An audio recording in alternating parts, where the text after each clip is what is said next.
Работники пусть работают. Они пусть работают там. 3 травня 2025 року, 11 років відколи окупаційна влада не пустила Мустафу Джемілєва до Криму.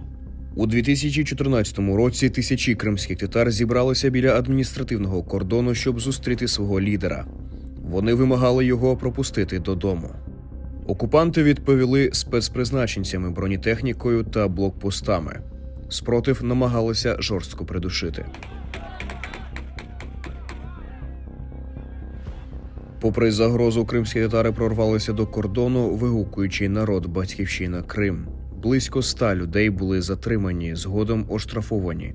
Серед них ветерани національного руху.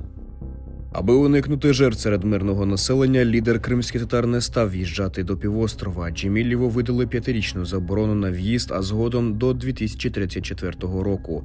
Він не бачив рідного Криму понад десятиліття.